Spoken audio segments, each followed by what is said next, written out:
Come closer now. Let the world outside fade to a soft murmur. I am here to tell you a story, a secret to help you drift away into the quiet dark. You found this place because you wish for sleep, so let my voice be a gentle current to carry you there. Before we begin, a small token. A simple like for this telling. A subscription to our little corner of the night. It helps others find their way here. And I wonder, where in the world are you, and what hour of the night has found you? Settle in now. Let your body grow heavy. Let your breath grow slow. Relax. The lake held its breath and had been holding it for a long, long time. In the heart of winter, even still water should have a pulse, a tremor of life dreaming beneath its frozen sheath. But this place, Crater Lake, was quiet in a way that felt final. It lay like a disk of polished obsidian, a dark mirror that refused to show the sky, reflecting only a vacant, colorless gray that pressed down like the lid of a stone box. I should have listened to the whispers of the townfolk, their sideways glances and soft warnings about returning. Only 3 weeks had passed since my brother, Jake, and I had last stood on the shore. That first visit had been simple. A day of drilling through ice, pulling a few silver trout from the black water, and leaving before the sun bled out behind the peaks. It should have remained a clean, uncomplicated memory. But a splinter of it had worked its way deep into my mind, an itch I couldn't soothe. It came to me in sleep, dreams of water the color of a moonless night, and pale, slender things stirring just beyond the veil of ice. It came as whispers, woven into the fabric of my quiet moments, speaking in a language my tongue had never formed, but my soul seemed to remember. When I finally called Jake, his voice was thin, stretched taut over a frame of exhaustion. He spoke of similar shadows haunting his own sleep. We reasoned, with the flawed logic of the weary, that facing the place again might quiet the echoes it had left inside us. Now, standing at its edge, our gear a scattered collection of silent tools, I knew we had not come to find peace, but to surrender to a war we'd already lost. The air had thinned and sharpened since our last visit, the temperature having fallen into a deeper, more severe cold. My breath ghosted before me, white and fleeting, dissolving too quickly into the heavy stillness. The chill was a living thing with 1,000 tiny needles, finding its way through every layer of my clothing. I curled and uncurled my fingers, a small, repetitive prayer for warmth. Jake moved with a strange, deliberate grace, like a marionette, as he assembled our small shelter. His easy laughter, the constant soundtrack of our lives together, was gone. In its place was a silence so profound, it felt like a presence between us. The ice auger seemed to possess a weight beyond its own metal and mechanics as I set its blade against the surface. The engine turned over with a low, guttural moan, like something stirring from a long and troubled sleep. I pushed down, and the drilling began. At first, there was only the familiar, satisfying bite of steel into ice. Shavings spun up in pale, glittering spirals, catching the weak light of the dying afternoon like dust from a fallen star. Then, the feeling changed. The resistance vanished. The auger plunged downward with a sudden, weightless ease, as if the ice had dissolved into nothing beneath it. I pitched forward, catching myself as the motor screamed with its sudden freedom.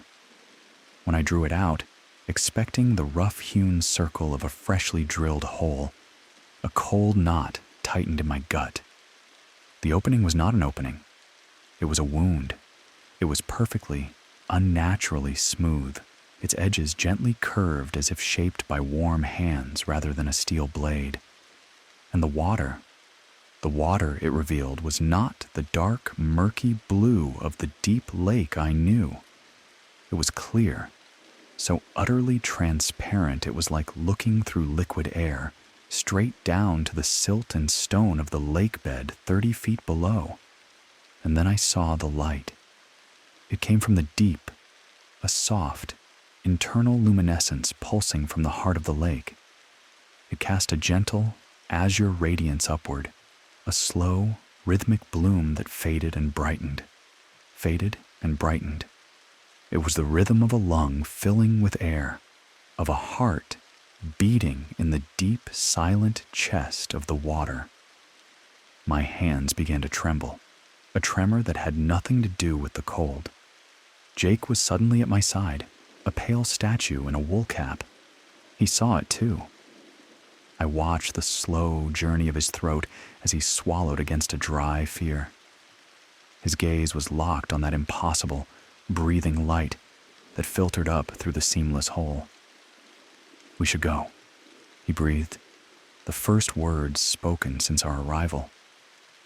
I heard him, and my mind agreed, but my body would not obey. The light was a lullaby to the eye, a soft blue whisper that drew my focus down into the crystalline depths. Shapes. There were shapes, moving at the very edge of my sight. Dark, fluid forms that could have been fish or drifting weeds or something other. Each time I tried to fix my gaze upon them, they would melt away, leaving only the steady blue pulse and the growing, certain feeling of being watched by something ancient and awake. The air around the hole felt different now. It was warmer, a gentle heat radiating from the ice itself.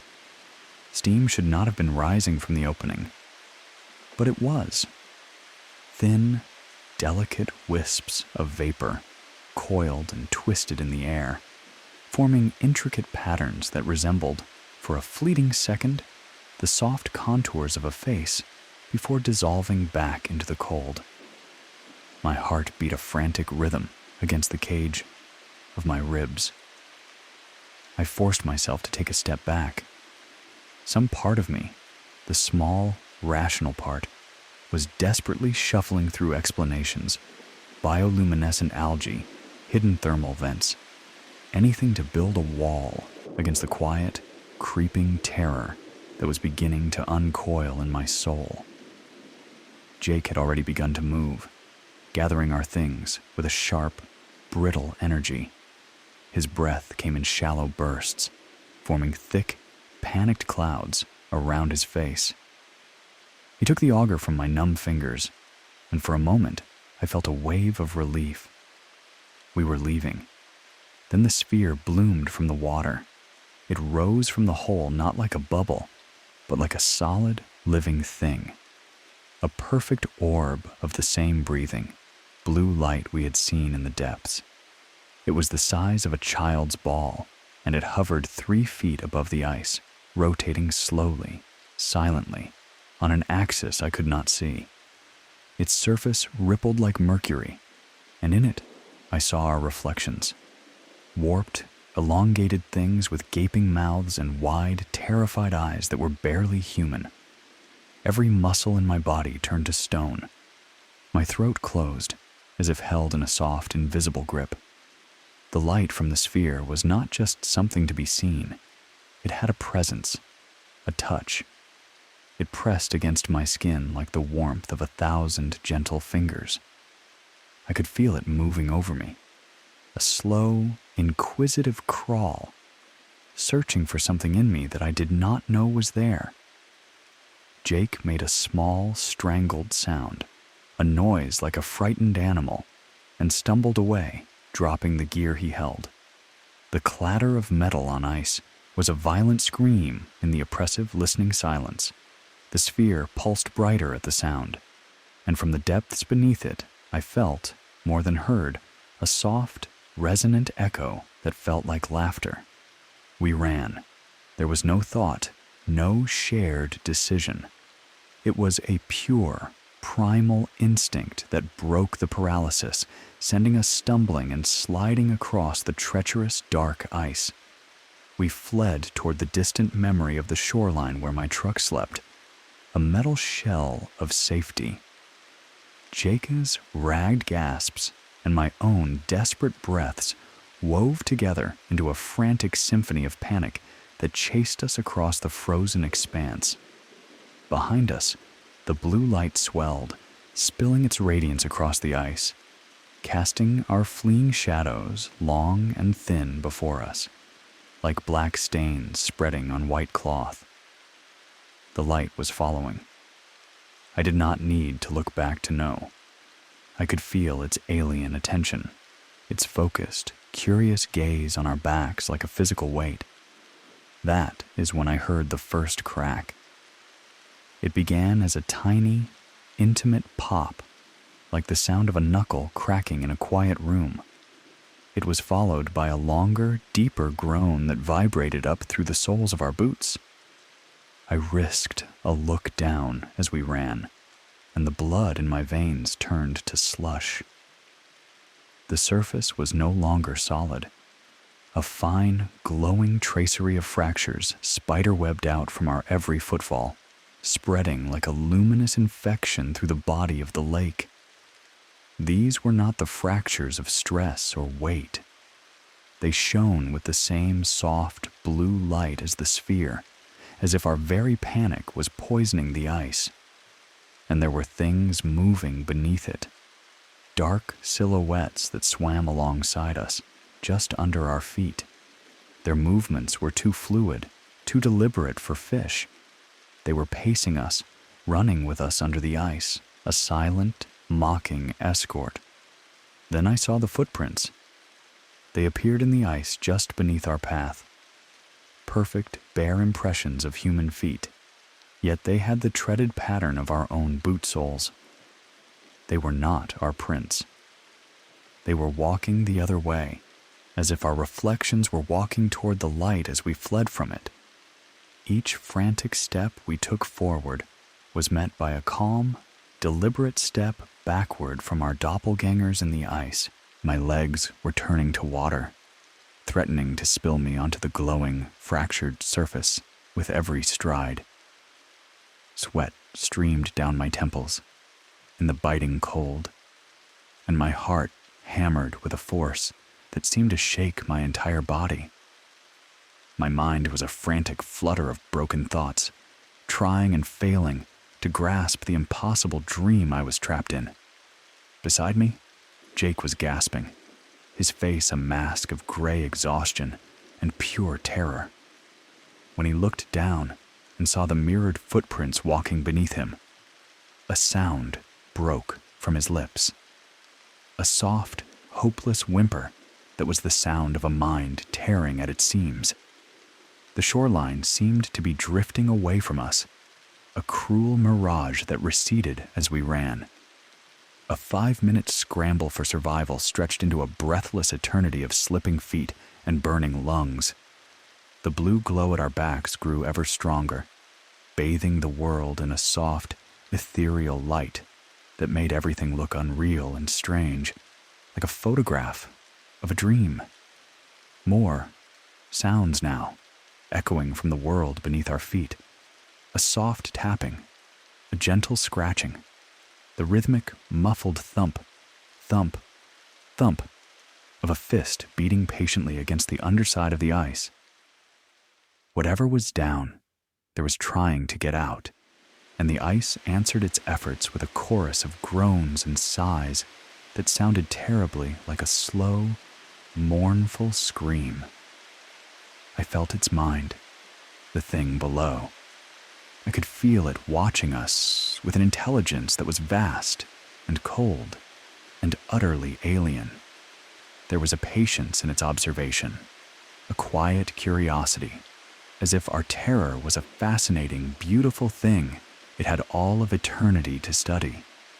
The sphere continued its unhurried pursuit, always the same distance behind us, a constant, silent companion. My truck finally appeared through the deepening twilight, a solid, blessedly ordinary shape. Jake reached it first, pulling the passenger door open with a force that seemed to bend the metal. I threw myself behind the wheel, my hands shaking so violently it took 3 attempts to guide the key into the ignition. The engine coughed, then roared to life, and I slammed the accelerator to the floor. Gravel and ice spit from the tires as we tore away from the lake, our headlights cutting a desperate tunnel through the encroaching night. In the rearview mirror, I saw it. The single blue sphere, hovering motionless over the ice, pulsing softly. And as I watched, transfixed, more began to rise. One by one, then in dozens, they bloomed from the dark water, a silent constellation of impossible light, their reflections shimmering on the frozen surface like a scattering of fallen stars. We drove for 20 miles in a thick, suffocating silence. We both stared straight ahead into the darkness, our minds trying to rebuild the world that had been shattered. When Jake finally spoke, his voice was a raw, broken whisper. "Did you see the faces?" he asked. I had. In the final frantic seconds before we reached the truck, I had seen them. Pale, serene shapes pressed up against the underside of the ice. They were human faces, or near enough to human to make my soul shrink. They were watching us flee, and their eyes held no malice, no anger. They held a deep, knowing intelligence, and a terrible placid hunger. "We are never going back," I said. But the words felt hollow, a lie spoken to a ghost. Even as I said them, I could feel it, a gentle, insistent tug at the edges of my thoughts, a quiet summons to return, to stand once more at the edge of that perfect, seamless hole and gaze down into the breathing blue light. Jake nodded, a slow, tired motion. I saw his reflection in the side window, and in the haunted stillness of his eyes, I knew he felt it too. The pull, a quiet need to understand what we had seen, even if the price of that understanding was everything we were. 3 nights later, I found myself standing on my back porch in the deep, velvet dark of 3 a.m. I was looking north, toward the mountains where the lake waited, veiled in ice, and I could see it on the horizon. A faint, ethereal smudge of blue, a light that had no right to be visible from 50 miles away. My phone chimed softly in the stillness. It was Jake. I answered. "You see it too, don't you?" he asked.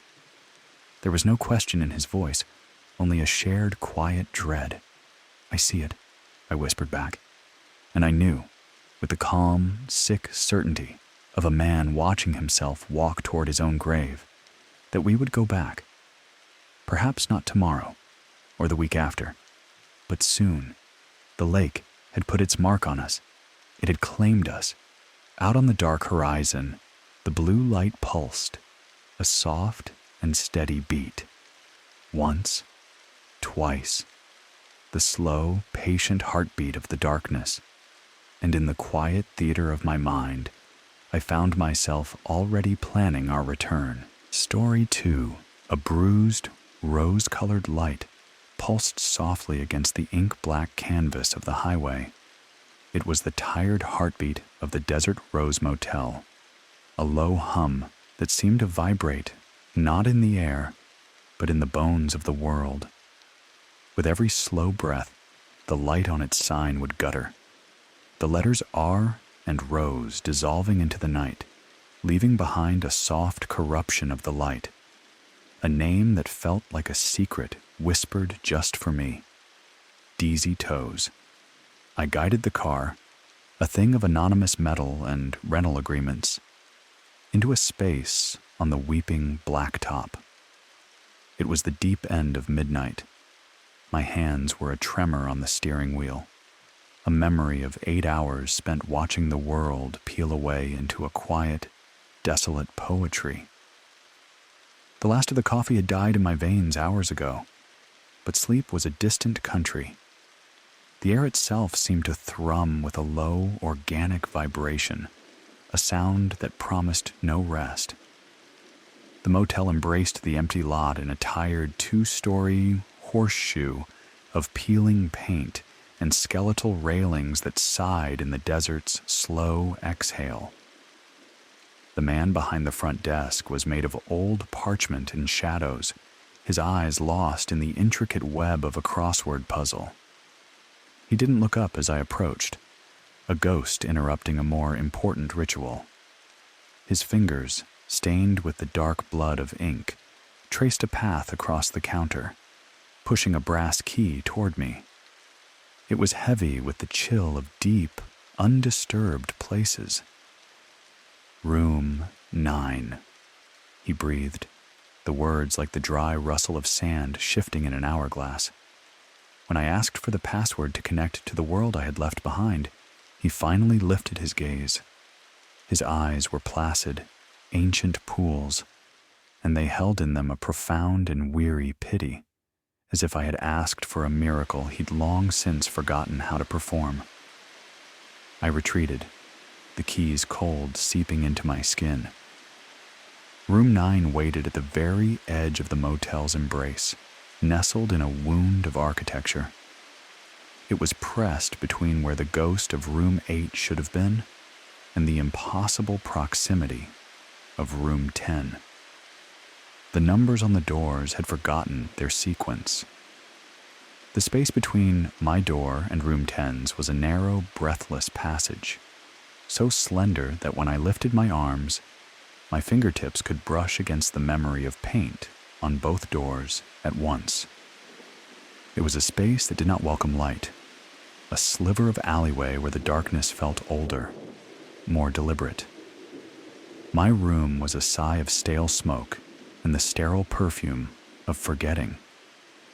The carpet was a deep, tangled memory of a color it had long since given up on, mapped with the faint chronicles of unknown sorrows. The bed offered a gentle concavity, a dip that seemed to hold the shape of every restless sleep it had ever known.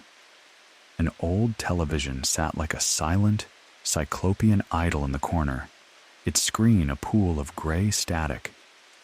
But it was the mirror that held me.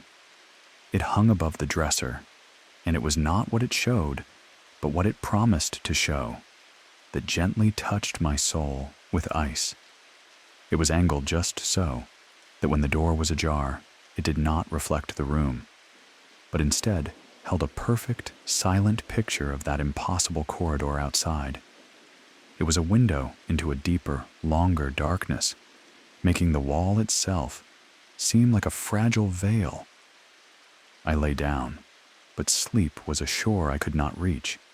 The humming from the desert grew, sinking into my bones, finding a resonance inside my own chest. It was not the sound of wires or machines. It was the sound of a million tiny wings beating in unison, the slow, resonant breath of something vast and asleep. Each time my mind drifted toward the edge of unconsciousness, a new sound would gently pull me back.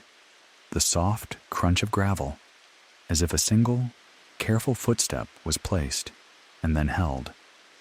The gentle skid of a fingernail across the window pane. The sigh of unseen fabric brushing against the wall outside. And then, in the deepest hour of the night, around 3 a.m, the whispers began. They were not from Room 10. They bloomed from the thin plaster of the wall itself, from the empty space. 2 voices, like liquid murmurs, poured through the drywall, speaking of mirrors as doorways, of reflections as echoes, and of something they called the collection. My throat was a desert of its own. I leaned in, pressing my ear to the cool, vibrating wall, trying to drink in their words. The whispering ceased, The silence that followed was a living thing, heavy and watchful. Then came 3 soft, deliberate raps. They were not on the wall. They felt as if they had sounded on the very bone of my skull, from the inside. I fell back, away from the wall, my heart a frantic moth beating against my ribs. Story 2. Sleep was now an impossible thought. I spent the rest of the night in the room's single chair, my gaze fixed on the sliver of darkness framed by my window.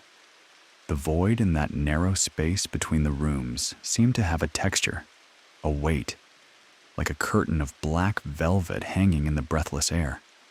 Twice, my tired eyes caught a phantom of motion within it, a flicker of something pale, like a hand, or the glint of something that caught a light that wasn't there.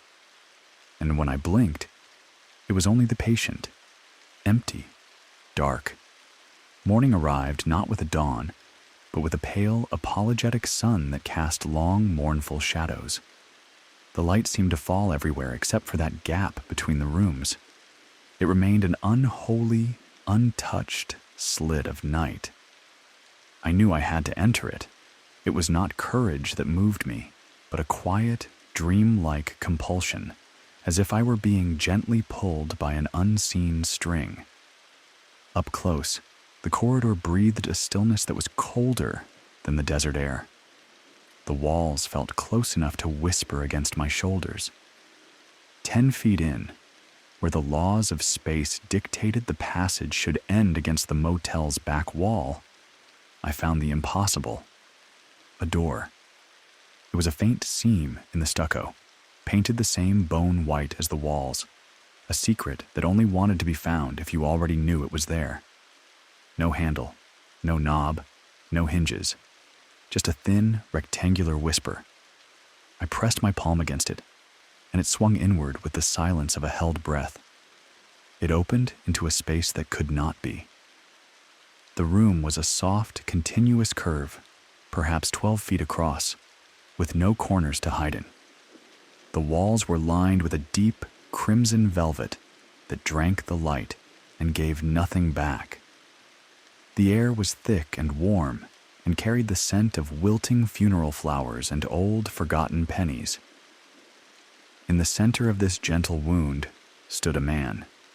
He was impossibly tall, impossibly thin, and over his head he wore a hood of simple burlap.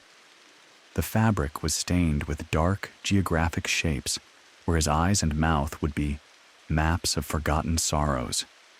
The hood was cinched at his long neck with a ribbon of black velvet that was the same shade as the walls.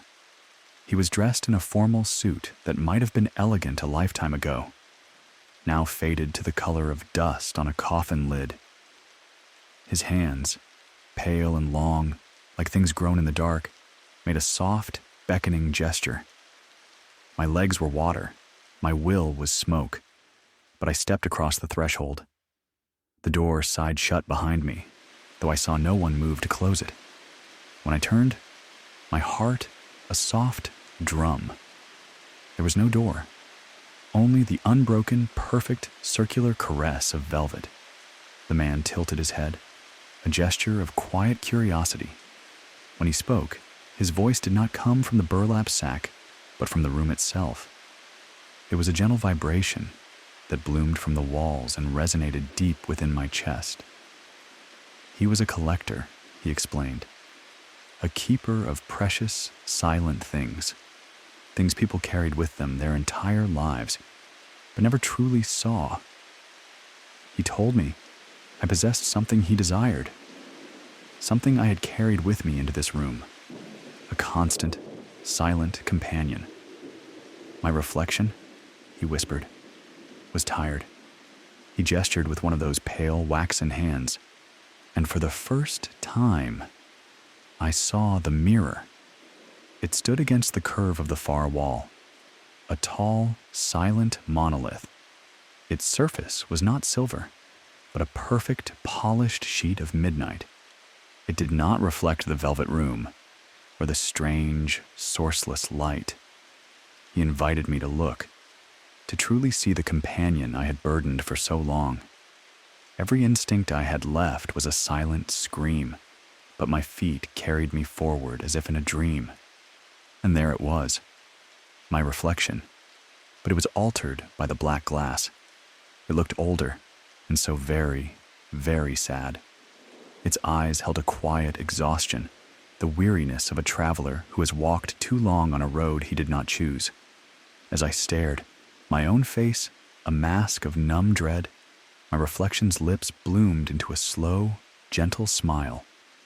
Its hand, my hand, lifted in a soft, welcoming wave, even as my own arms hung limp and heavy at my sides. The collector's voice wrapped around me like the velvet walls. He explained that these echoes, these silent twins, were alive, trapped in a world of glass, forced to mimic every pointless, repetitive motion. He was offering to set mine free, to give it a home in his collection where it could finally be still, where it could have a life of its own. All I had to do was agree. A whisper escaped my lips, a sound of surrender I did not recognize as my own. Yes, I heard myself say. The moment the word left my mouth, the figure in the black mirror straightened its shoulders. It gave a single, slow nod. A look of profound, heartbreaking gratitude washed over its features. And then it turned and took a single, fluid step sideways into the obsidian depths of the glass and was gone. The room began to dissolve. The velvet walls softened and bled into a final, comforting darkness. I remember stumbling, my hands reaching out, finding only the warm, pulsing fabric as my vision swirled. The last thing I saw was the collector's burlap-covered head giving a slow, satisfied nod before the world gently faded to black. I awoke on top of the sagging bed, fully dressed, the afternoon sun a weak tea stain on the grimy window. My head was a dull, pounding drum, and my mouth was filled with the taste of copper and quiet fear. For a single, fragile moment, I let myself believe it was a fever dream, a story spun from exhaustion and the motel's strange hum. Then I went to the bathroom.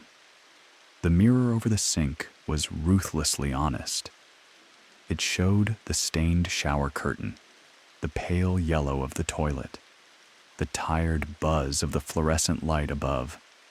It showed the room with perfect, heartless clarity. It showed everything but me.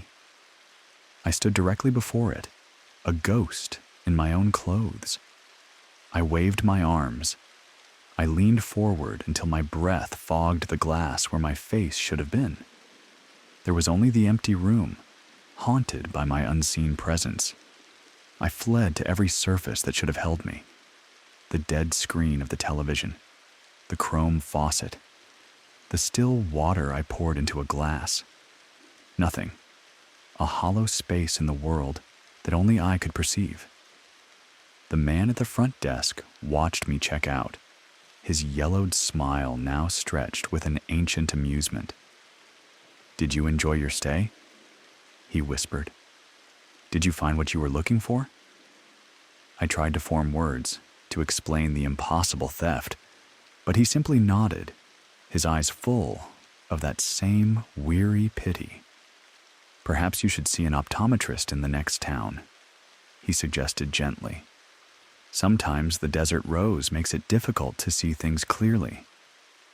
I drove, not with speed, but with a dawning quiet horror. My absence followed me. It lived in the polished windows of passing storefronts, in the rearview mirror of the car, in the shallow puddles that held only the sky. People began to notice, not consciously, but with a subtle flinch in their eyes, a hush that fell over conversations as I drew near. Small children would sometimes weep for reasons no one could name. Days bled into weeks. I learned a new choreography of avoidance. I draped sheets over the mirrors in my apartment. I learned to shave by the geography of my own face, by touch and memory alone.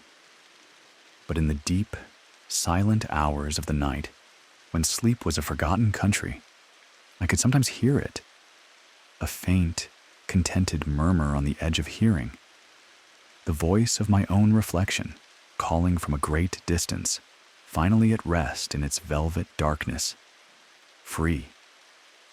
Sometimes I think of driving back to that motel, to that wound in the world between rooms 9 and 10, to knock on a door that isn't there and ask for my echo back.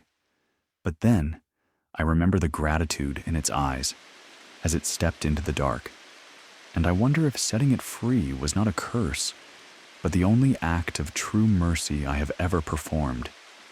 The neon sign still burns in my memory, its slow, tired pulse shifting between desert rose and desi toes. And I understand now that both names are true. The desert is a place of finding and of losing. I lost my face in the world, but I found a terrible knowledge that we are not whole, that there are silent parts of us that dream of their own lives, of a peace we never thought to grant them. The humming follows me still. It is no longer a vibration of the air, but the lullaby of a precious thing, finally at rest. And sometimes, in the corner of my eye, in the surface of a darkened window I am careful not to look at, I see a flicker of movement, a figure with my shape, my gait, but whose expression is entirely its own. The collector was right. My reflection was tired of following me, and now it doesn't have to. And perhaps we are both better for it, even if I will never again be certain of what I look like.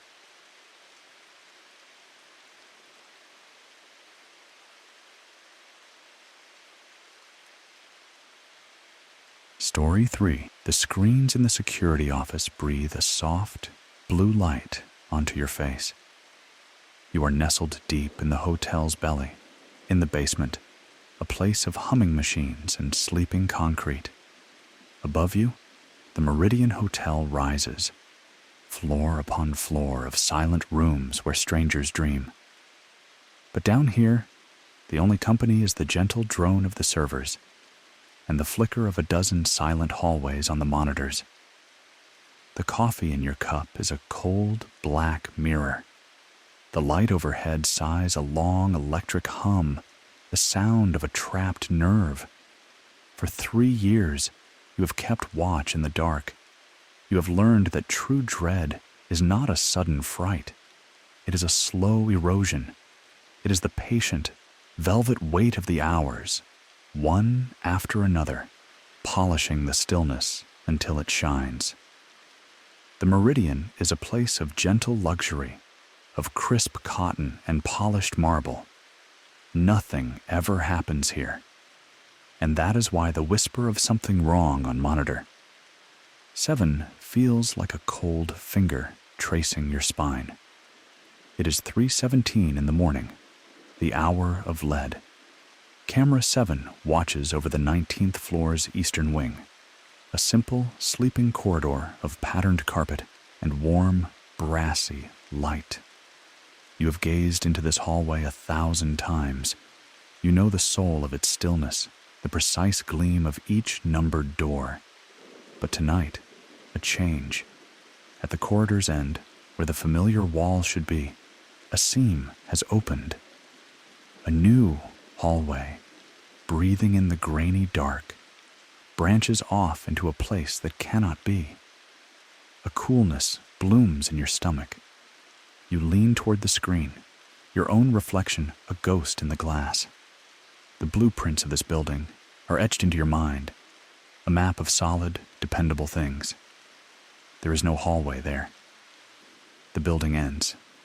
It simply stops. You close your eyes, a soft curtain falling, hoping to wipe the dream away. But when you open them, the impossible corridor remains. It is a wound in the wall, a shadow that has been given depth and distance. The light within it is different, a tired yellow glow that casts long, soft shadows, and the shadows gently stir, as if moved by a breath you cannot see. Your hands, you notice, are trembling, just a little. You summon the building's true shape onto your computer, the clean blue lines of what is real. The lines confirm the memory. The hallway ends. There is no space for this phantom limb. You drift through the other camera feeds, floor after silent floor. All is as it should be. Only camera 7 shows you the lie. Only camera 7 shows you the place that has grown in the dark. Your mind, a frantic moth, flutters for reason.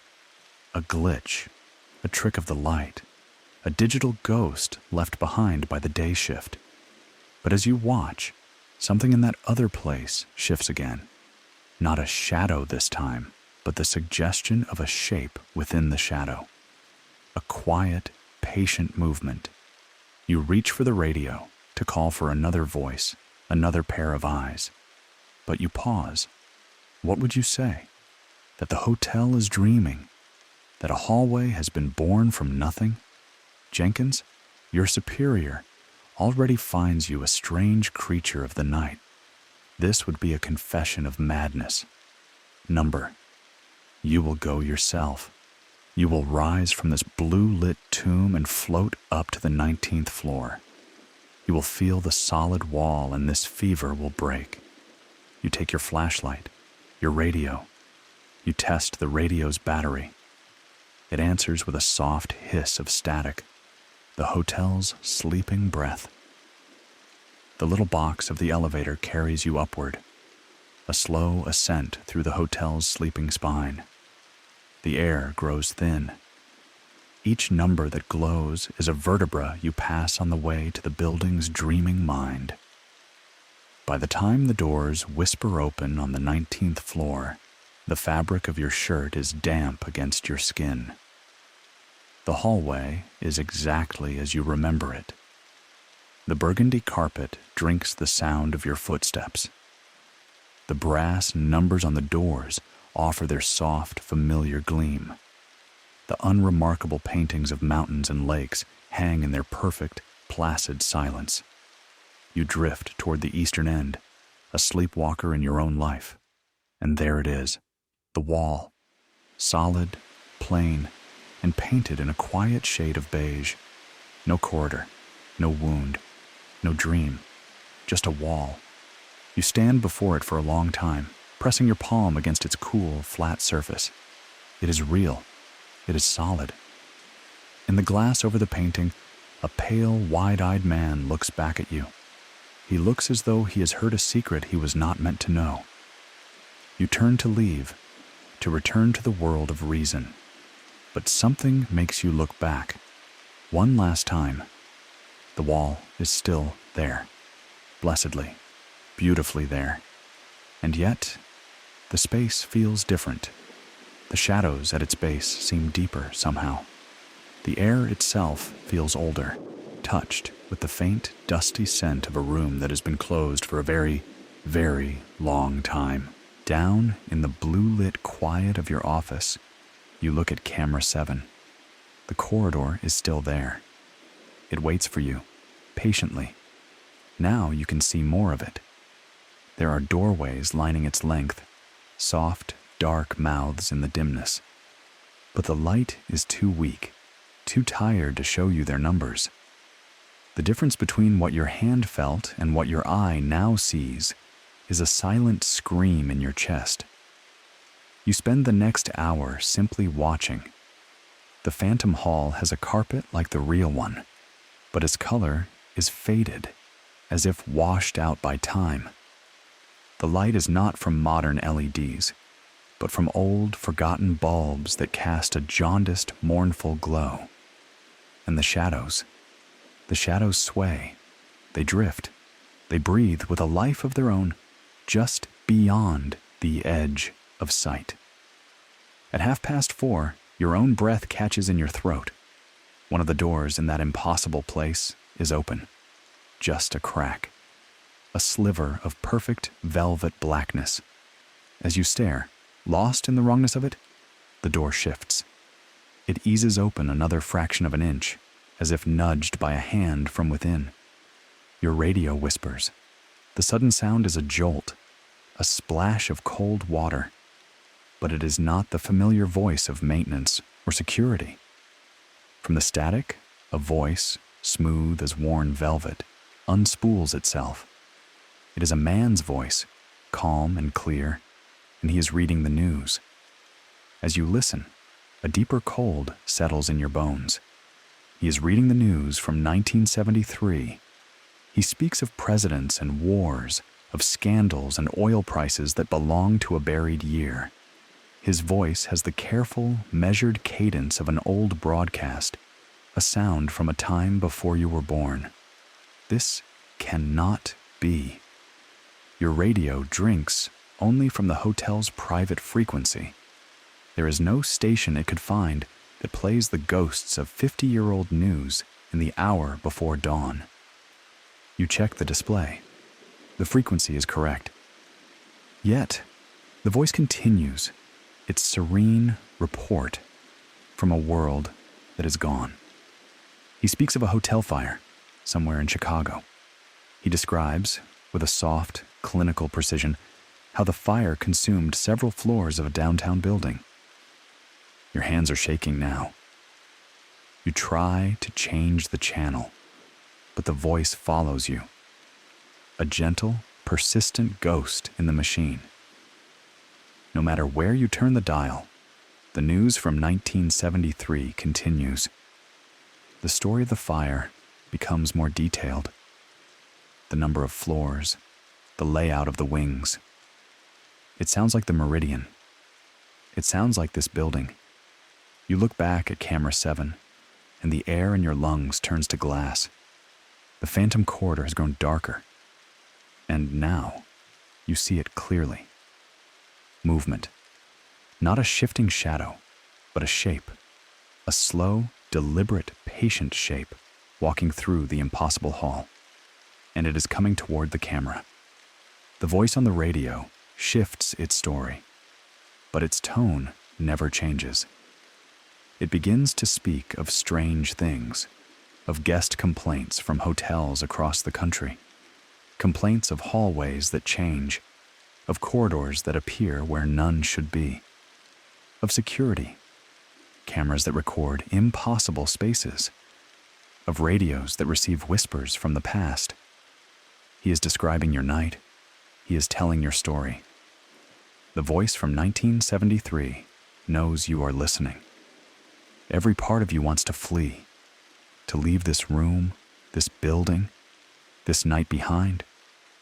But your limbs are heavy, filled with sand. You are anchored to the chair, a prisoner of the blue light and the whispering radio. And in the silent spaces of your mind, a terrible thought begins to bloom. Perhaps it is not the hotel that is dreaming. Perhaps it is you. The figure in the corridor is closer now, a silhouette cut from the dim, yellowed light. It moves with a strange, swimming slowness. It is searching for something. It is coming toward the place where the camera watches. It is coming toward the place where you stood, not long ago, with your hand pressed against a solid, unyielding wall. You force yourself to stand, your legs soft and uncertain beneath you. If you go back there now, what will you find?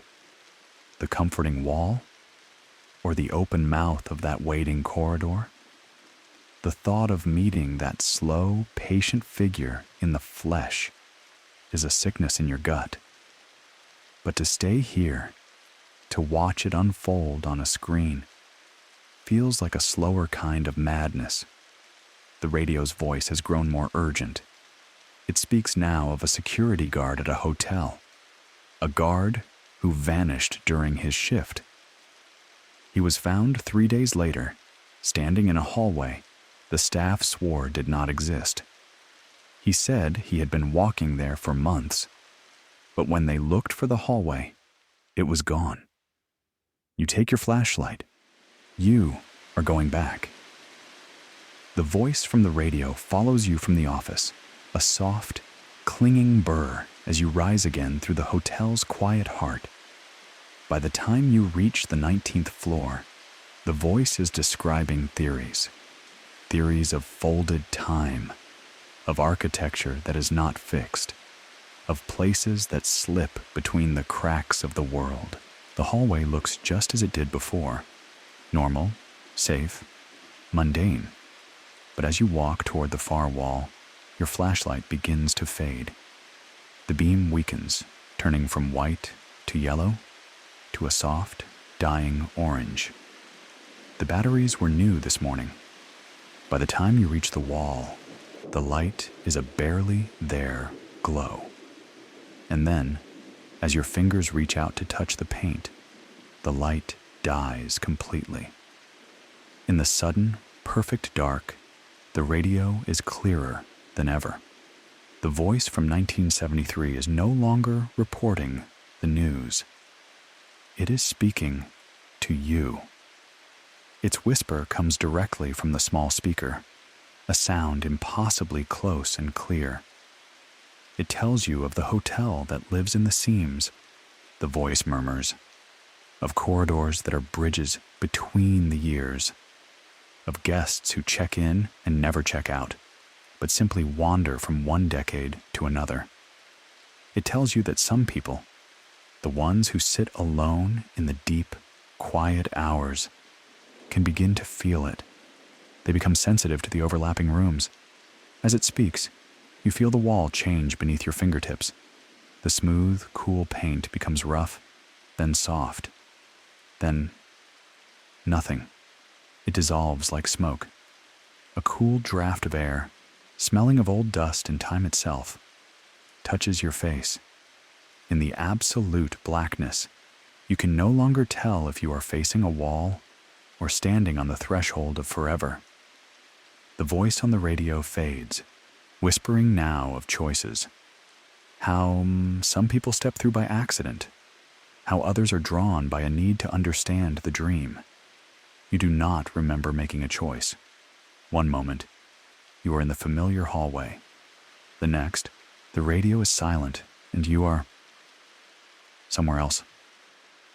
The carpet under your feet is the same burgundy, but it is worn thin, its pattern faded to a ghost.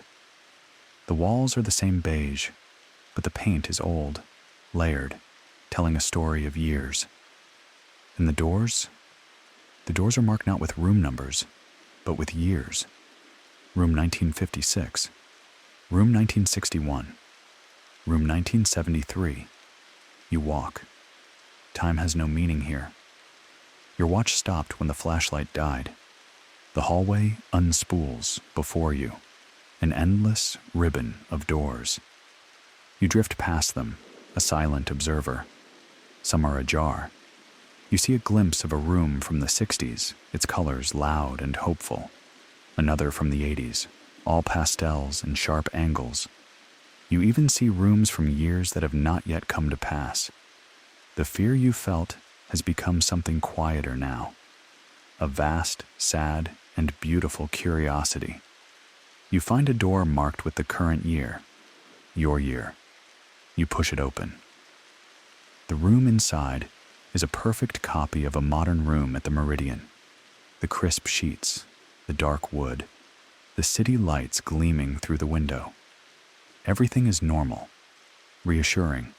The digital clock on the bedside table shows the correct time. But you have no idea how long you have been gone. You try the phone. It is a dead thing in your hand. Your radio is silent. You are in a perfect, hollow copy of your own time. You spend what might be days in that room. The door to the hallway of years remains open to you. Sometimes you step out, and the years on the doors run backward. Sometimes they stretch into a future that fills you with a quiet, aching dread. Your sense of self begins to fray. Are you in the security office, lost in a dream? Did your mind simply break from the loneliness? Or have you truly stepped outside of the world? The answer comes when you decide to go home. You find the door with your year on it and step through, with a prayer in your heart, for the mundane, for the real. The change is without seam or sound. You are standing in your basement office. The servers are humming their low, steady song. The monitors cast their soft, blue light. On camera 7, the phantom corridor is still there. But now you can see a figure inside it, a tiny, motionless figure, standing exactly where the hallway should not be. It is you. You're watching yourself on the screen, a ghost captured by a camera that is looking at a place that doesn't exist. Your radio crackles, and the normal, comforting chatter of the night shift returns. The voice from 1973 is gone, as if it were never there at all. But you know it was real as the hallway of years, as real as the rooms you explored in that place between the ticks of the clock. You sit in your chair until the sun comes up, watching your other self stand so still in that impossible place, a permanent resident of the dream, while the waking you remains here. When the day shift arrives, you turn off the screens and go home. But you know you will come back. You have to. The Meridian has told you its secret. Night after night, you return to your blue-lit vigil. You watch camera 7. You listen for other whispers on the radio. Sometimes you see other shapes in that corridor. Other guards, perhaps. Other lonely souls who found the seam in the world. You never tell anyone what you have seen. How could you? You simply keep your log. A quiet record of the impossible. During the day, the hotel is just a hotel. Its guests sleep and dream their small, ordinary dreams, never knowing that the walls around them are thin, that the building they are in is so much larger on the inside. You are its guardian now, the quiet keeper of its impossible heart. Sometimes, when the night is at its deepest, you ride the elevator to the 19th floor. You step through the wall that is not a wall. You walk the endless hallways. You have learned to read the stories of the years on the doors. The fear is not gone, but it has changed. It is a quiet awe now, a reverence for the mystery that sleeps just behind the plaster and paint. The Meridian chose you. It needed a watcher for its dreams. And though it has cost you your peace, your certainty, you feel a strange sense of honor. Someone has to watch over the hallways that dream. Someone has to listen for the whispers from rooms that are no longer there, or perhaps are not yet there. Someone has to stand guard.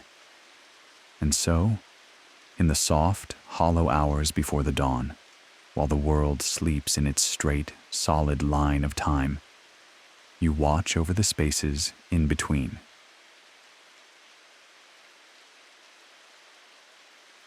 Story 4. It began with a whisper of paper. You are lying in bed, in that soft place between dreams, and you hear it. A sound so slight it might be the settling of an old house, or a thought taking shape. It came for me at 17 minutes past 3 in the morning, a delicate sigh, as a note was born into the world beneath my door. I would not find it until the sun, a pale, distant watercolor wash, bled through the grime of the window. The words were a command, a shard of glass in the quiet light. Get out before midnight. The handwriting was a fever dream, all sharp angles and desperate pressure, as if the ink itself were screaming. My coffee, once a warm promise, grew cold in my hands. I held the thin, brittle paper, its yellowed complexion like old skin, up to the morning. The Wayward Station Inn. 3 days ago, its name on a screen had felt like poetry. A railway station from a lost time, sleeping in the folded arms of the Pennsylvanian mountains. A promise of perfect, silent solitude. But the silence here was different. It was heavy. It clung to the damask curtains and pooled in the corners, a stillness that had teeth. I came here to stitch together the bones of a novel, to let the noise of the world fall away. Now, the quiet felt like a bell jar, and I was inside, the air growing thin. My own isolation, once a comfort, was beginning to feel like a carefully laid snare. Was it a joke? A piece of theater for the tourists? My mind searched for a rational shape to place over the feeling in my gut, which was cold and heavy, a river stone swallowed. The paper itself felt ancient, stained with a yellow that bloomed like a faded bruise. But the ink was a stark, wet black, fresh. Someone was here. Someone was watching the steady, quiet beat of my heart.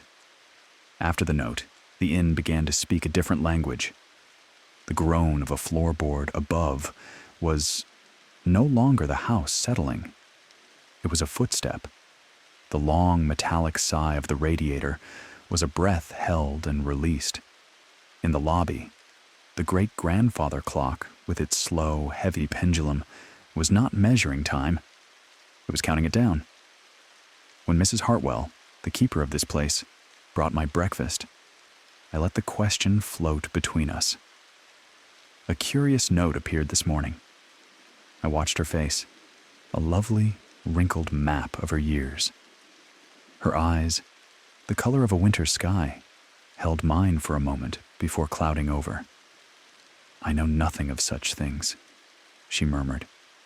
But her hands, as they placed the tray on the table, were not steady. A fine tremor, like the flutter of a moth's wings. She did not meet my eyes again. She knew. Her fear was a scent in the air. The second note came in the afternoon. I was at the desk, lost in thought, only feet from the door. I did not hear a footstep, only the faintest rustle, a secret being passed. I turned, the legs of my chair screaming against the floorboards. I threw the door open to a long, empty throat of a hallway. The note lay on the floor, face down, as if in shame. The salt protects them. Touch it and see. My mouth was suddenly a desert. Salt?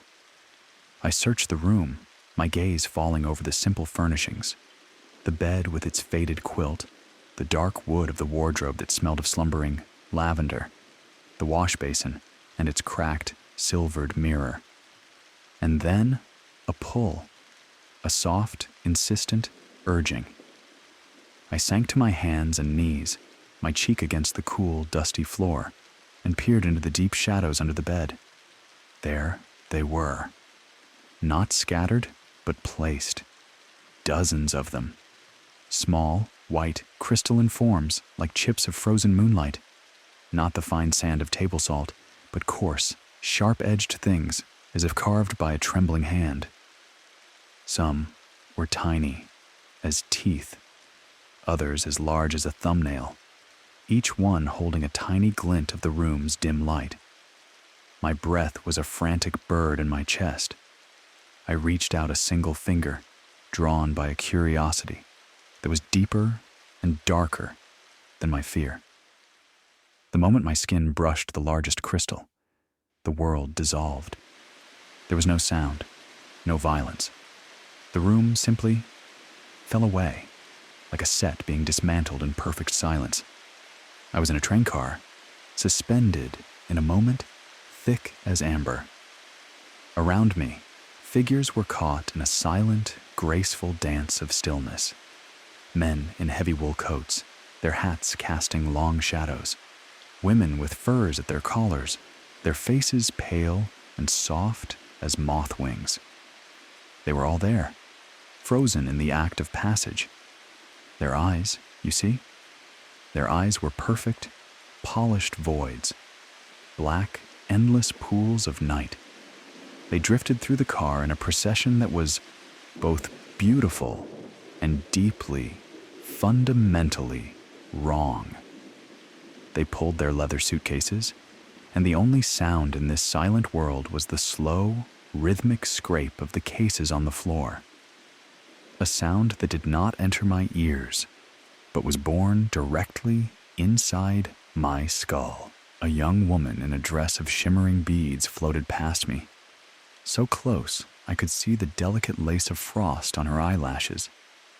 Her mouth was a perfect O, a scream made of silence. I tried to pull back, to gasp, to simply close my eyes, but my body was a statue. Only my thoughts were free, skittering like insects against the glass of my paralysis. They were exquisite cadavers, perfect and terrifying, porcelain dolls with something broken deep inside. And then, as quickly as it came, it was gone. I snatched my hand back from the salt, and reality crashed back into me like a wave. I was on the floor, the wood cold against my skin, my shirt damp with a sweat that was not born of heat. The silence that followed was worse than the vision. It was a listening silence, an expectant silence. I pushed myself away from the bed, my back finding the wall, my gaze locked on those small, innocent-looking crystals. My mind, a frightened animal, offered up explanations. Stress, exhaustion, a trick of the light. But my body knew. My very cells were vibrating with the truth of what I had seen. As the sun began to die, its last light painting a bruised purple smear across my window, the third note came. This time, I was watching the door. I saw it happen. It did not slide under the wood. It simply appeared. One moment, there was nothing but floorboards. The next, a crisp rectangle of paper lay there, as if it had condensed from the very air. My hand shook as I reached for it. They were passengers on the last train. December 23rd, 1926. The blizzard stopped them here. They've been waiting ever since. The salt keeps them bound, but each touch weakens the barrier. Leave now or join them. December 23rd, 1926. I had seen the date in the old guest book in the lobby. The Great Blizzard. The last train ever to stop at Wayward Station. 40 degrees below zero. It took the rescue teams 3 days to break through the snow. 3 days too late. A cold part of my mind, the writer's part, took over. I crept from my room, down the long staircase, into the lobby that had once been the station's waiting room. The walls were a museum of sorrow. Faded photographs, brittle newspaper clippings. My eyes found it at once. A headline, screaming in silent, yellowed ink. 23 souls found frozen at Wayward Station. Beneath it, a photograph. A line of forms shrouded in white sheets, being carried from a train car buried in snow. 23. I returned to my room, and, with a dread that felt like prayer, I counted the salt crystals under my bed. 23. Night did not fall. It seeped up from the floorboards, a slow, black tide, and with it came the whispers of movement, a slow, measured tread in the empty hall above, the whisper scrape of something heavy being gently dragged, the sound, faint at first, then clearer, of a suitcase wheel turning, somewhere in the dark. Mrs. Hartwell was long since gone to her bed. I was the only guest. These were not the sounds of a house settling. They were the sounds of a memory stirring. The passengers were awake, and by touching their frozen tears, I had let them know I was here. At 11:47 p.m., 13 minutes before the midnight hour, the fourth note arrived. I did not see it come. I had been sitting on the edge of the bed, and when I stood, it was there, lying on my pillow. The paper was so cold it burned my fingers. One touch left. I understood then. A trinity of touches, a chain of contact that thinned the veil between my world and their silent, waiting one. The first touch let me see them. The second let them see me. The third would join us. The scraping in the hall was louder now, closer. A gathering, the soft click of a metal latch, the sigh of old leather. My watch whispered on my wrist. 11:52, 8 minutes to decide. Flee into the frozen dark of the mountains, or stay and receive my final invitation. My hand reached for my coat, but my eyes fell back to the salt. A terrible, sweet curiosity bloomed in my chest, a dark flower. What would I see this time? What was the last secret, the one they saved for the end? My hand, moving as if in a dream, drifted back towards the largest crystal. It was madness. It was a form of suicide. But the need to understand was a thirst that drowned out my fear. My skin met the crystal, and I was back inside the train car. But it was different. I was not a statue. I could move. And they turned to me, all of them, with their perfect, black, empty eyes. The young woman in the beaded dress drifted towards me. Her silent, screaming mouth formed words, and this time, I could hear them. A sound like ice crystals forming on a window pane, a whisper of profound cold. She was not trying to harm me. None of them were.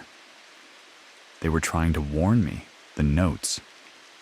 They were not from the passengers. They were from the ones who came before me. The other guests, in this same room, who found the salt, who felt the pull, who made the final, fatal touch. They were the ones whispering warnings from the spaces between moments, trying to break the cycle. As this truth washed over me, the train car began to dissolve, but I was not returned to my room. I was standing in the lobby. The grandfather clock read 11:59. Mrs. Hartwell stood behind the front desk. She was no longer the kindly, frail woman I had met. Her skin had the same soft, translucent glow as the passengers, and when she smiled, I saw that her teeth were carved from salt. "Welcome," she whispered, and her voice was the sound of wind through the bones of winter trees. "We've been waiting. You are the third. The Trinity. 3 touches. The perfect, binding number. 1 minute to midnight. 1 minute before my story became just another faded photograph on her wall. My legs were made of lead. I turned for the door, but the lobby stretched, the exit receding with every heavy step I took. The air grew colder, my breath a silver plume before me. 50 seconds. The whispers were all around me now, dozens of them, the voices of all the others who had been woven into the fabric of this place, begging me to run.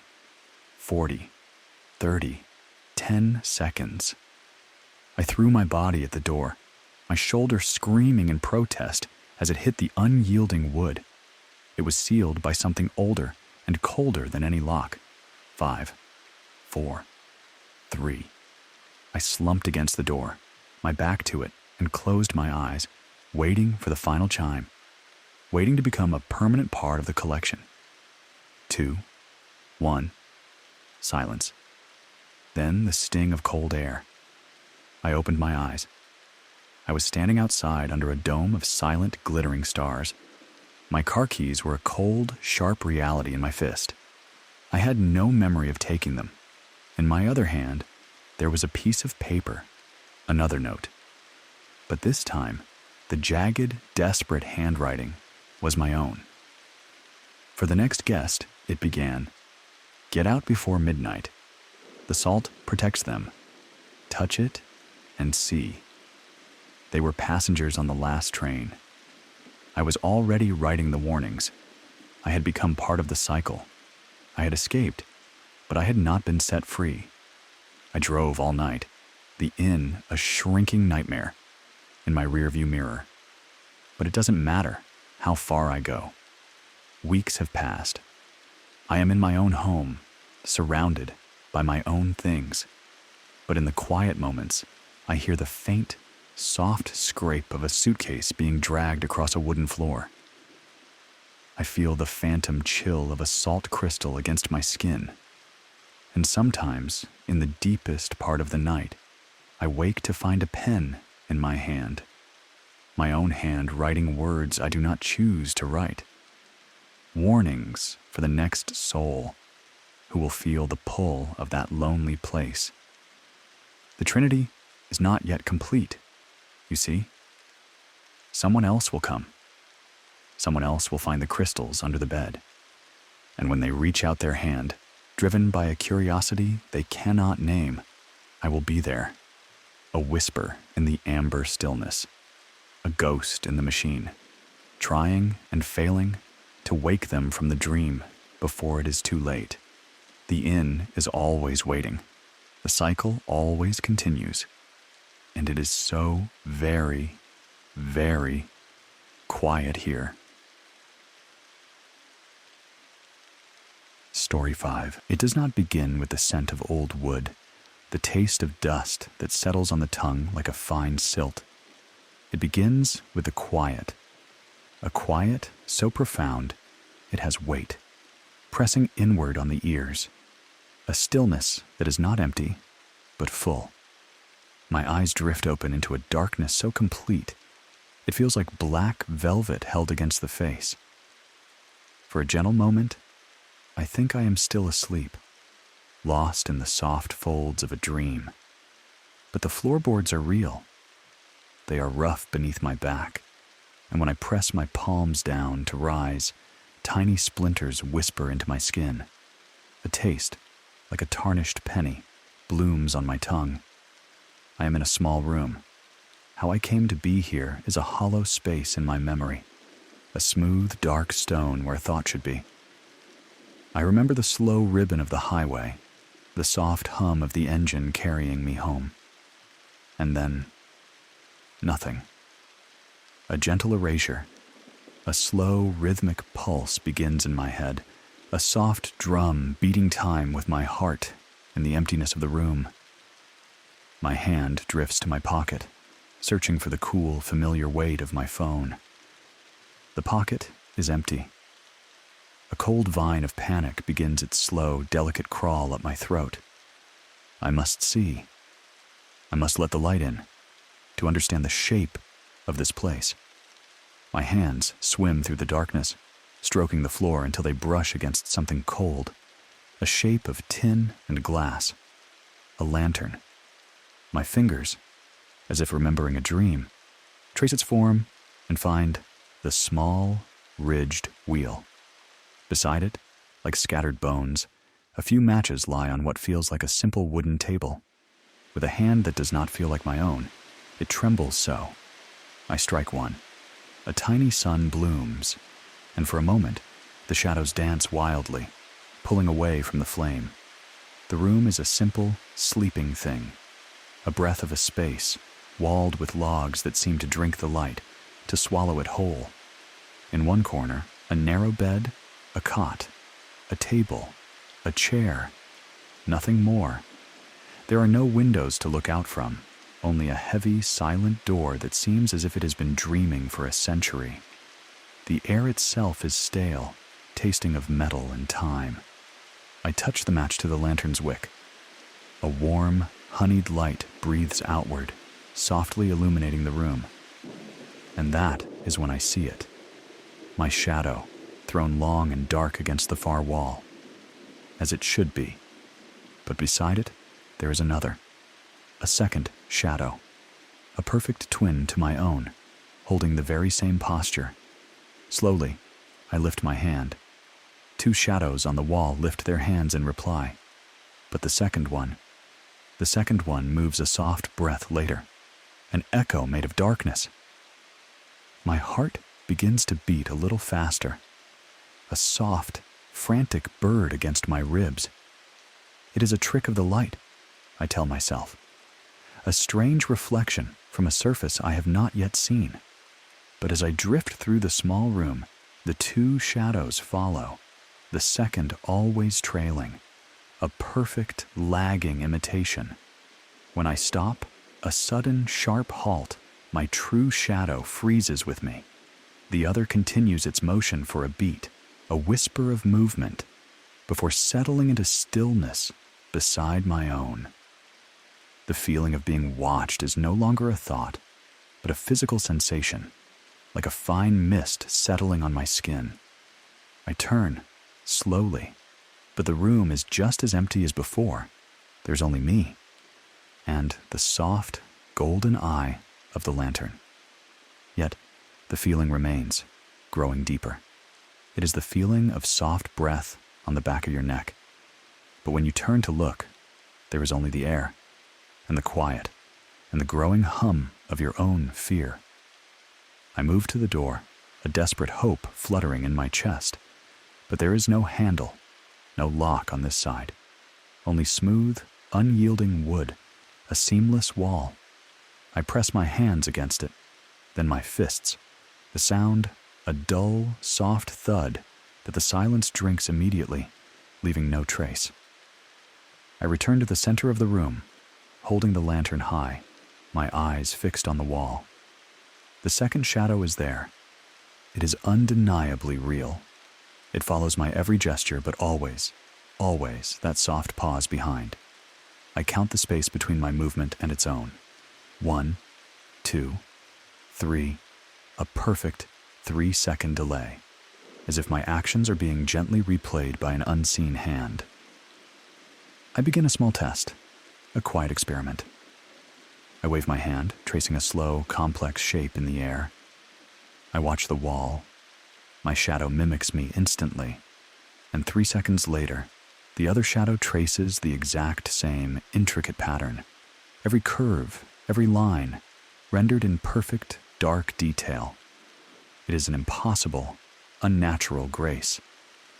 My breath becomes a shallow thing. My mind, the part that still clings to reason, whispers of explanations. A hallucination, perhaps. A trick of a mind injured and afraid.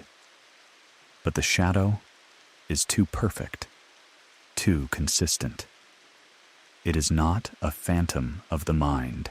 As my eyes drift around the room, they begin to notice other things, details sleeping in the soft light. Dark stains on the floorboards, like spilled wine or old, dried blood. Near the door, the wood is scored with long, thin scratches, the desperate calligraphy of fingernails. The mattress on the cot is a pale, sickly yellow, marked with stains I do not wish to understand. Time dissolves. Hours may be passing, or merely minutes. Without the sun, without a clock, there is only the steady flicker of the lantern's flame, and each time it shivers, the two shadows on the wall dance together, one leading, the other following, a haunting, silent waltz. I think, perhaps, if I embrace the darkness, the illusion will fade. I reach out and turn the lantern's wick down, until the flame sighs and disappears. The absolute black returns, and in that perfect, silent darkness, I hear it. A sound that turns the blood in my veins to ice. Footsteps. Soft, deliberate, pacing the room. But they are not my own. I am sitting on the floor, perfectly still, a statue of held breath. The footsteps circle me, once. They continue for 3 seconds, and then they stop. My hands shake as I strike another match, relighting the lantern. The warm glow returns. My shadow is there on the wall, alone, but only for a moment. Softly, like a dream reforming, the second shadow bleeds into existence beside it, standing exactly where it should be. I begin to pace, a frantic, caged animal. My mind is a whirlwind, searching for a reason, a wire, a hidden lens. The second shadow follows, always 3 seconds behind. And now, a new thought, cold and clear, crystallizes in my mind. The delay. 3 seconds. The time it might take for light to travel to a distant place and return, as if my silhouette is being projected somewhere far away, observed, and sent back to this wall. But that is madness. The physics are a child's fantasy. This is a room of wood and dust, not a machine of impossible science.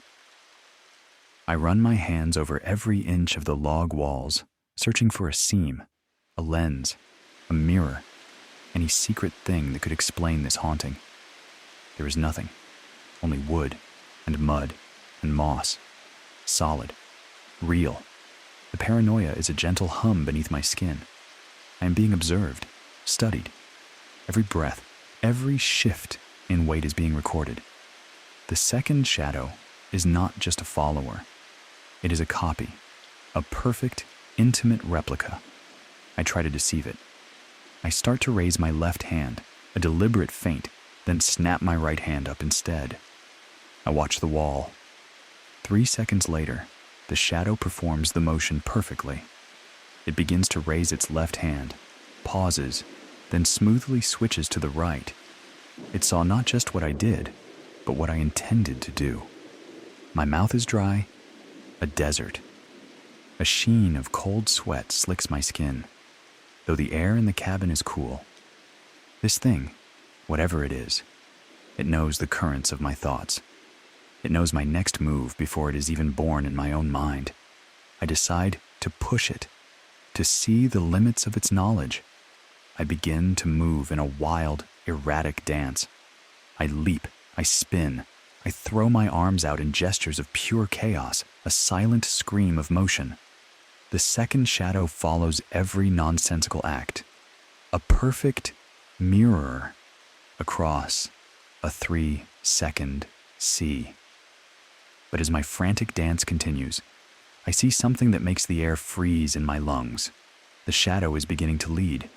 Just a fraction of a second, a heartbeat before I complete a gesture, the shadow is already beginning it. It knows what I am going to do. It knows. This knowledge shatters my last restraint. A pure, animal panic takes me, and I throw myself at the door again, my shoulder striking the wood, my voice a raw, torn sound that the quiet room simply swallows. Gasping, exhausted, I turn back from the door, and my heart does not just stop. It ceases to exist. The second shadow is moving. On its own, my own shadow is still, a perfect reflection of my tired, defeated slump. But the other shadow is walking slowly, gracefully, across the wall. It moves with a silent purpose toward a corner of the room I had not yet examined. I can only watch, frozen in a terror too deep for sound. The shadow reaches the far corner. It appears to bend down, a slow, fluid motion, as if its dark fingers are picking something up from the floor. Then it straightens, returns to its place, beside my true shadow, and once again becomes my perfect, lagging echo. And in that silent moment, I understand. The shadow is not copying my past. It is showing me my future. It moved to that corner because in 3 seconds, I will move to that corner. Even as the thought takes root, my legs begin to move. It is not my choice.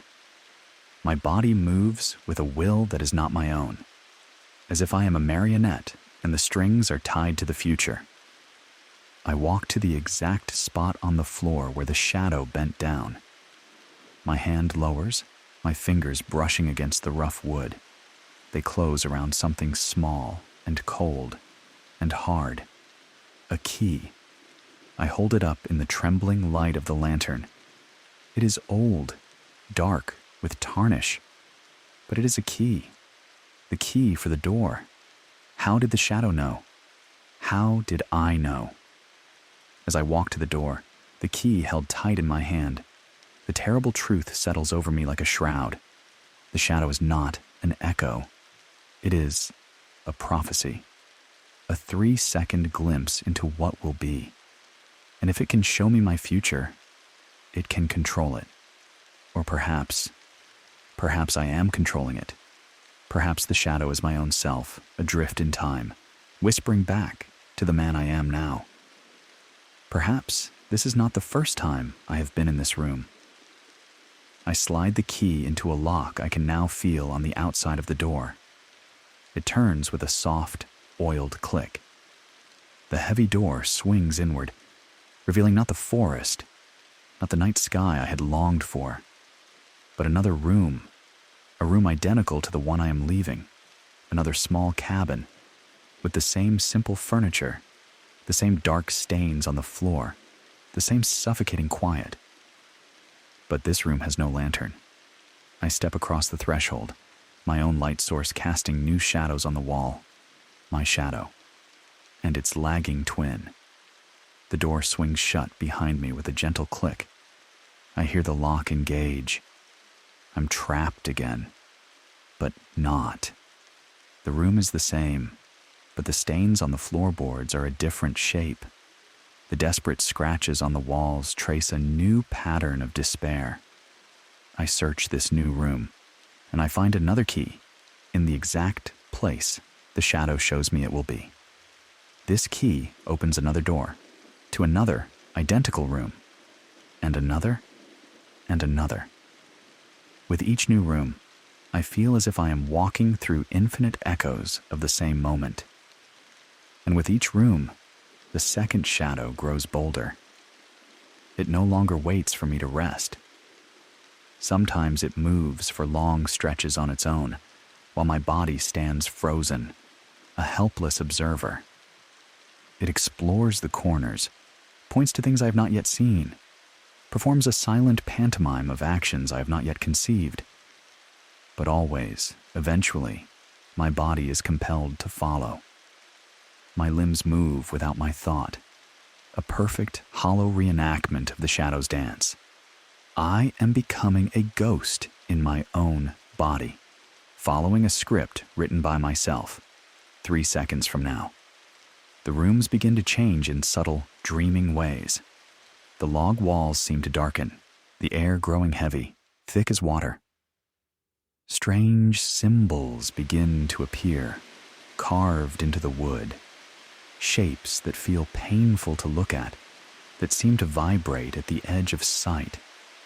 The second shadow begins to touch these symbols. Its dark, silent hand traces their patterns in a specific, flowing sequence. I watch, helpless. And then, my own hand is raised, my own fingers tracing the very same painful, glowing lines into the wood. And with each completed pattern, the room responds. The walls seem to breathe, a slow, deep inhale and exhale. The floor shifts softly beneath my feet. Reality itself is becoming a soft, pliable thing, reshaped by the silent language of the symbols. I understand now. This is not a prison of space. It is a prison of time. I am trapped in a perfect loop where my future self dictates my present actions, and my present actions create that future. A closed, perfect, horrifying circle. But for what purpose? What am I meant to do here, in this place between the ticks of a clock? The answer arrives when I open a door to a room that is different. This one has windows, and through the glass, I see them. Not the outside world, but other rooms, other versions of myself. Dozens of them, hundreds, each holding a lantern, each trailed by their own second shadow, each walking through their own sequence of identical rooms, each a prisoner, just like me. I am a single drop of rain in an endless storm, But as I watch them, these other selves, I see something, a flicker of hope. Some of them are moving differently. Their shadows are not leading them.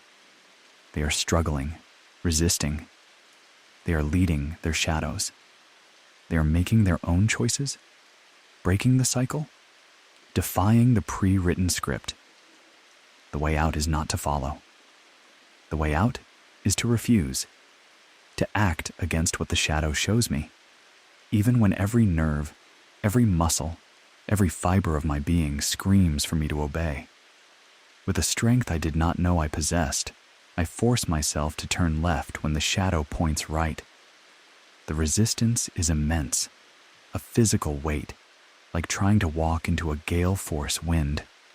My body screams to obey the future, but I hold on. I feel the shadow's control begin to fray. It flickers on the wall, its edges blurring. The second shadow wavers, struggling to keep its shape, becoming thin and translucent, like smoke. I continue to fight it, making small, random, meaningless movements, a twitch of a finger, a turn of the head, anything it cannot predict, anything it cannot copy. And slowly, so slowly, like a dream at dawn, the second shadow dissolves. It fades into nothing, leaving only my own true shadow on the wall, alone. The room itself begins to dissolve with it. The walls become like glass, then like water. The floor vanishes from beneath my feet. I am falling, drifting down through all the infinite rooms I have just passed, seeing them all at once from a place outside of time. I land with a jolt on cold, hard asphalt. Gasping, I am in a parking lot. A roadside diner glows softly nearby. My car is beside me, the keys still clutched in my hand. The sun is a deep, bruised purple at the edge of the sky, casting long, peaceful shadows across the pavement. Normal shadows, single shadows. They move when I move. Faces gather above me, soft voices asking if I am hurt, if I need a doctor. I tell them no, I am fine. I must have fainted. I cannot tell them about the days or weeks or lifetimes that have passed inside that quiet, timeless room.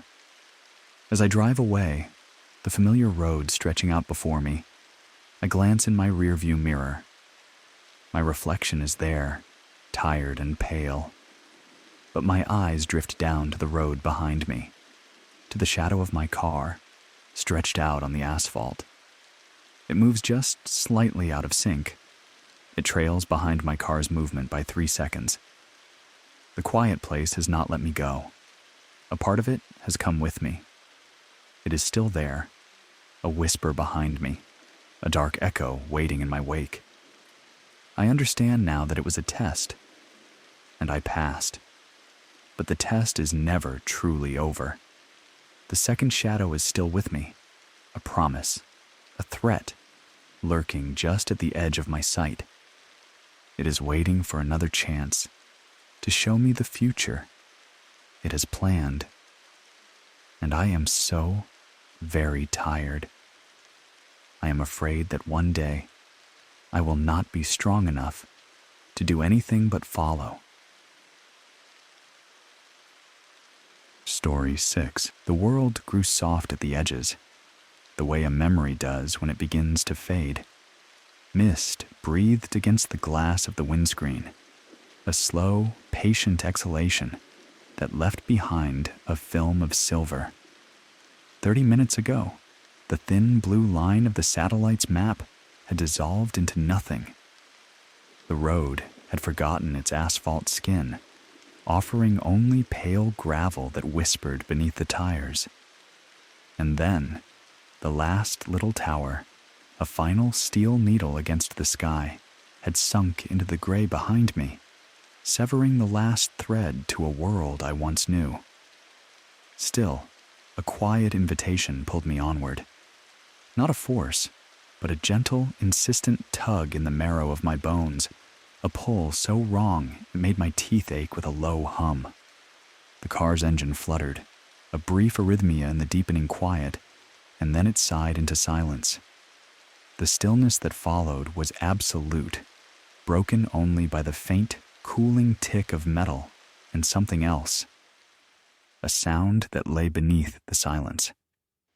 A deep and steady pulse, like the slow beat of a sleeping heart, or the patient drag of a tide on a shore that has known nothing but tides. I stepped out, and the air moved to meet me. It was thick with the scent of salt, and something older, a damp, earthen sweetness, like disturbed soil.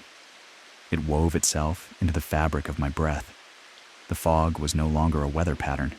It was a presence, a soft, white room, with no walls and no ceiling, pressing in with a touch that felt like 1,000 cool, damp fingers against my skin. I was here because my brother was not. I was following the ghost of a rumor, a whisper of a town that slept by the sea, a place unwritten on any map, where people went to become whispers themselves. In the last town, the one made of brick and noise, the faces had closed like shutters when I spoke the name. Their eyes had slid away. An old fisherman, his face a net of wrinkles, had spoken of a song. I heard him, but I did not listen. Now, adrift in this ocean of vapor, I felt a deep and silent regret. The sound came again. That pulse. It was not the sea. It was a harmony, threads of sound woven together, drifting as if on a current that flowed through the mist. A choir. Before reason could build its careful walls, my feet had begun to move, carrying me toward the melody. Each step was a descent. The world grew heavier, the pressure building in my head, not with pain, but with a deep, resonant calm. A return to silence. The voices grew, not in volume, but in texture. The language was a tapestry of sounds that my mind could not catch, but my body understood. Syllables that bloomed and faded, bypassing the ear to settle deep in the hollow of my chest. My breath became a shallow thing, each inhalation a cool burn of salt, and that strange, clean scent of ozone, the smell of lightning over a vast, dark water. And then, shapes began to coalesce in the gray. Silhouettes standing in a patient, perfect circle. They swayed, a slow and unified motion, like seagrass in a tide that only they could feel. A sudden warmth bloomed in my chest, a brief, fragile hope.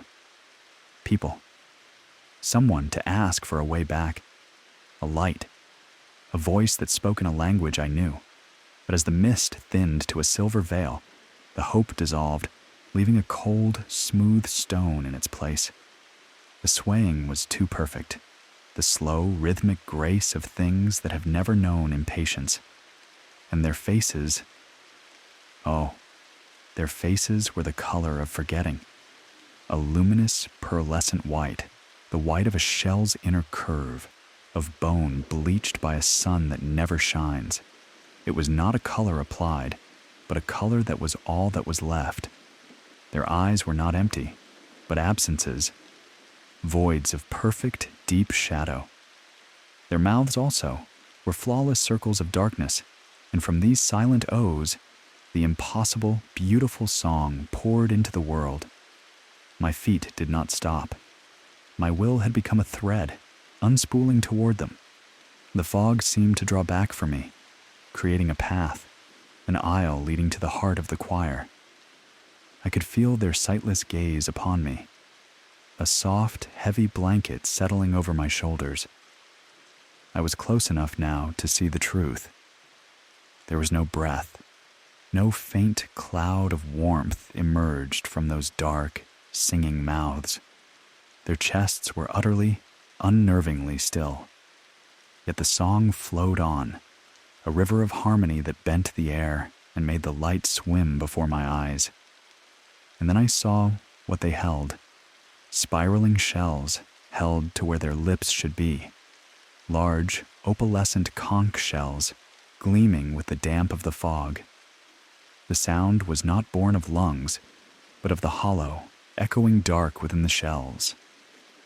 Voices, captured and eternal, poured from them like smoke. Whose voices? How? A dry, cottony fear filled my mouth. A cold sweat traced the curve of my spine. One of them turned its head. A movement so slow, so fluid, it seemed to stretch time itself. The face was a smooth expanse of salt light, without brow or lash, without any feature but the two deep shadows and the perfect singing mouth. When it spoke, the sound did not come from that mouth. It drifted from the pearled lips of the shell it held. "Come," the shell whispered. And the voice? The voice was a memory of my brother's voice, an echo, polished smooth by water and time, heartbreakingly clear. I tried to step back, a sudden, desperate recoiling, but my legs were soft, like clay. The mist had woven itself into a wall behind me, soft and impassable. There was no path but the one that led forward, into the circle of white singers with their terrible, beautiful shells. Another turned its gaze of shadow toward me, and then another. Each held a shell, and from each shell drifted a ghost of a sound I knew. The voices of friends who had drifted away, of neighbors who had moved without a word, of all the quiet disappearances that litter a life. They all spoke now, a soft chorus of whispers that wrapped around me like fine silk. "Come to the song," they breathed. "Come to the salt. Come to the long, quiet, forever." I wanted to cry out, but my throat was a sealed vessel. I wanted to run, but my bones were made of dust, drawn to the heart of the melody. The song grew, layering itself, harmony upon harmony, until it was no longer a sound, but a place, a living architecture of music that enclosed my mind and held it, gently. And then, I was inside. The moment I crossed the invisible line, the world behind me dissolved. The fog did not lift. It ceased to be. And in the absolute, shadowless clarity, I saw. They were not people. They were carvings, not of stone, but of something softer, something woven from salt and stillness. With a horror that was a slow, cold tide rising from my feet, I understood. They were salt, all of them. But the song continued. It poured from the shells, a lament of lost voices, of those who had vanished from the sunlit world.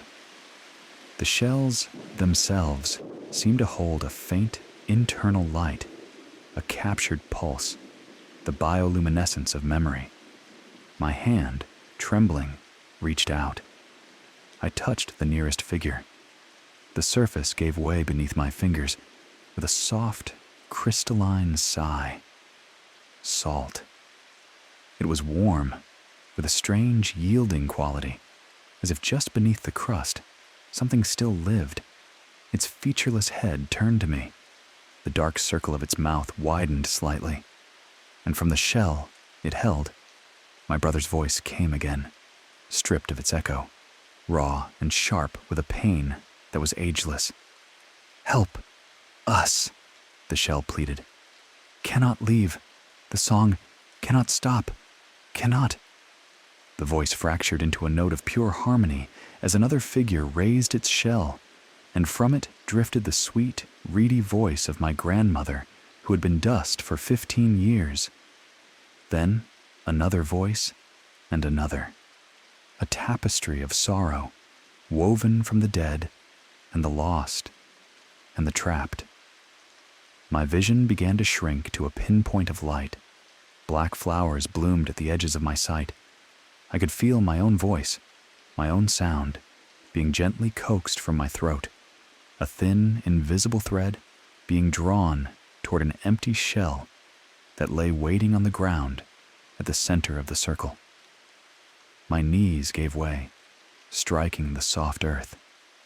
The impact was a distant thing, a faint tremor in a body that was no longer entirely mine. The true feeling was the hollowing, the terrible, gentle suction in my chest, at the root of my tongue, in the very core of my name.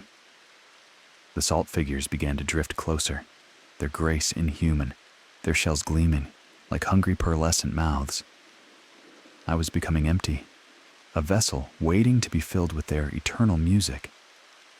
But then, a flicker, a different kind of instinct, deeper and more ancient than the song. Through a shimmering in the air, I saw a space between two of the figures, a slight thinning in the luminous dread. My body moved, not from a thought, but from a terror that lived in the blood. I threw myself toward that gap, my legs refusing to hold me, so I crawled, my hands sinking into ground that felt yielding and soft, like cool flesh. Behind me, the harmony swelled, a physical pressure that made my ears weep and my vision fracture into blinding shards of color. The instant I passed the circle's edge, the world snapped back. The fog, thick and gray and blessedly real, rushed in to conceal everything. The song was once again a distant whisper on the wind, but I could still hear my name woven into it. Still hear my brother's broken plea. I ran through the soft, clinging dark, stumbling, falling, rising again. My car was a dark shape in the gloom, an artifact from another life. The engine caught on the first turn of the key, a sudden violent noise in the quiet.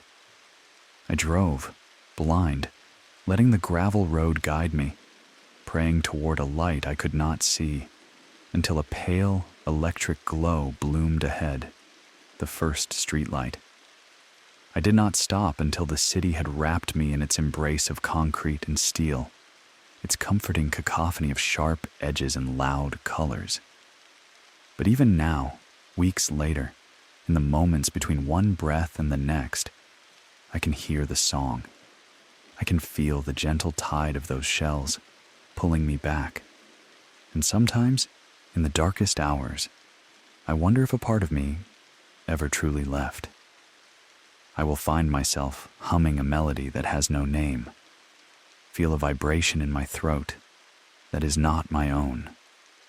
I look in the mirror and see my own reflection, and it seems to be losing its definition at the edges, as if I were a photograph left out in the rain. They found no town on any record.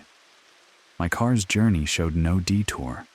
They offered words like stress, hallucination, but they cannot explain the fine, white powder that appears in my pockets, in the seams of my shoes, a crystalline dust beneath my fingernails. Salt. When I touch it to my tongue, it tastes of tears and the deep ocean, and for a moment, I can hear the singing. My brother is still gone. The voices in the shells are still singing, and somewhere, on a coast that does not exist, in a room made of fog, the circle waits. I write this down not as a warning to others, but as a confession to myself. Stay away from the roads that fade. Do not listen to the songs that drift from the mist. And should you ever find yourself in a circle woven of salt, remember that some prisons are not made of stone, but of a melody that never ends. The salt remembers. The shells keep every voice they swallow. And in that choir of the lost, my brother's voice still calls. A rescue I was not strong enough to give. The singing follows me, a constant soft whisper. I know, with a certainty that does not frighten me anymore, that the tide that took him is now pulling at my own ankles. One day, the pull will be a comfort I can no longer resist. I will follow the whisper back to its source. I will take my place in the circle and my voice will join the harmony that holds the salt figures in their long, hollow, and peaceful song. Until then, I wait, I listen, and I taste the salt in everything. The ocean calls, the shells sing, and somewhere in the fog, my brother is waiting for me to come home.